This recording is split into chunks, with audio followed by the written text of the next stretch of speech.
Bonjour les découvreurs et bienvenue à Food Découverte. Hello. Aujourd'hui, je vais vous apprendre à préparer la recette de tteokbokki bulgogi. Qu'est-ce que le tteokbokki bulgogi? C'est un ragoût de bulgogi. Pour ce faire, il vous faudra 3 cuillères à soupe de sucre de canne, 6 cuillères à soupe de sauce soja, 400 ml d'eau, 1 cuillère à soupe d'huile de sésame, 1 cuillère à soupe de baechan. Si vous ne l'avez pas, vous pouvez le remplacer par 1 cuillère à soupe de miel, des poireaux en fines lamelles, je dirais c'est à peu près 4-5 cm. Il vous faudra aussi des champignons. Alors si vous avez, moi j'ai eu la chance de trouver des champignons enoki, et si vous ne l'avez pas, il vous suffira de prendre des champignons classiques. Il vous faudra entre 150 à 180 g de bœuf finement découpé, du poivre, un oignon, alors c'est un petit, c'est pas un grand, si c'est un grand, c'est un demi, un peu de carotte pour la couleur, 1 cuillère à soupe de mirin et des vermicelles de patates douces. Je ne l'ai pas trouvé, donc j'ai que des vermicelles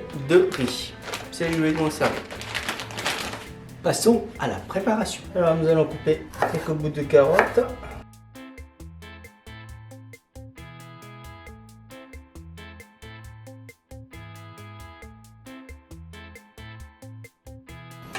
Vous le mettez à côté.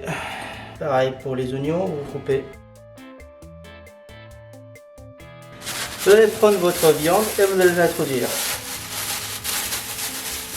Vous voyez, quand je dis en fine lamelle, c'est de ce type là, extrêmement fin. Alors vous allez introduire 1 cuillère à soupe d'huile de sésame, 1 cuillère à soupe de mirin, 1 cuillère à soupe de baechan, si vous ne l'avez pas, 1 cuillère à soupe de miel, 3 cuillères à soupe de sucre de canne, 6 cuillères à soupe de sauce soja,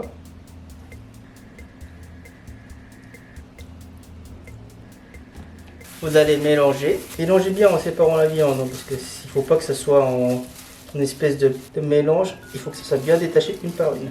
Comme ça, quand ça sera cuit, ce sera beau. Au lieu d'avoir une espèce de pâté de viande tout réuni, on va avoir de la viande bien détachée et homogène. Alors, sur l'eau que vous avez préparée sur les 500 ml, vous allez verser jusqu'au rapport pour plonger en fait la viande. Et le reste, vous allez le garder pour tout à l'heure, parce que ça va être, vous allez le compléter sur votre tteokbokki bulgogi. Alors, vous pouvez manger comme ça tout de suite, mais pour le maximum de goût, il faut le laisser reposer à peu près 3 heures. Donc moi, je préfère avoir le maximum de goût et j'ai du temps. On va le laisser reposer 3 heures. Je vous dis à dans 3 heures. Par contre, pour la vermicelle de riz, à 30 minutes avant que ça soit prêt, on va sortir pour une portion de vermicelle de riz et le laisser tremper dans de l'eau pendant 30 minutes. Voilà, 3 heures est passées, voilà ce que ça donne sur la viande. Maintenant, ce qu'on va faire, c'est que on va prendre une grande casserole, introduire donc tout ce contenu qu'on avait fait. On va rajouter donc la quantité d'eau qu'on avait gardée ici.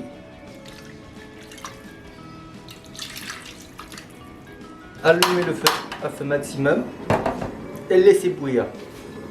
En attendant, il y a 30 minutes, j'ai mis tout à l'heure, comme je vous ai dit, à l'eau les vermicelles. Alors, il y aurait une petite étape à faire, c'est que quand ça va bouillir, vous allez voir qu'il y a des petits écumes qui vont être créés et on va devoir les retirer. Après, vous n'êtes pas obligé, mais je vous conseille de les retirer parce que ça a un goût bizarre. Donc là, ce que je suis en train de faire, je suis en train de rajouter pour du poivre. Alors, vous en mettez un petit peu, pas des tonnes, mais vous en mettez juste ce qu'il faut. Vous mélangez un petit peu pour que le poivre s'imprègne bien. Là, quand ça commence à bouillir comme ça, vous allez baisser le feu à température moyenne, introduire les vermicelles et le champignon.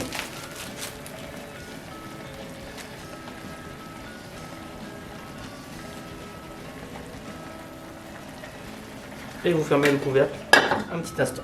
On va le faire en cuire, ça dépend de la puissance de votre flamme ou autre, mais à peu près 4-5 minutes. La viande est tellement fine, comme je vous ai montré tout à l'heure, que la cuisson est bonne.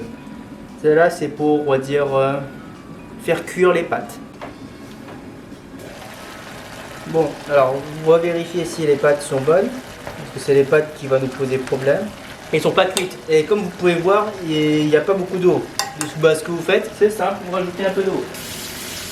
Donc on va le faire cuire comme ça jusqu'à ce que les pâtes soient prêtes. Mais là je pense que la prochaine fois qu'on va l'ouvrir, les pâtes seront bonnes.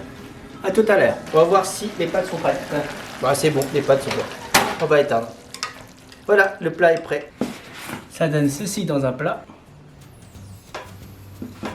Maintenant, passons à la dégustation. Je vais d'abord commencer avec un peu de viande, un peu de champignons, des pâtes. Ça va, je vais faire.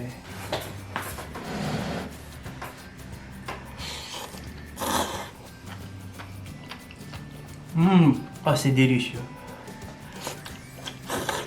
Bon, sur ce, je vais vous laisser parce que je ne vais pas vous montrer, comme toujours, ce que je vais manger. Je vous souhaite un bon week-end et surtout, restez en bonne santé. Ciao!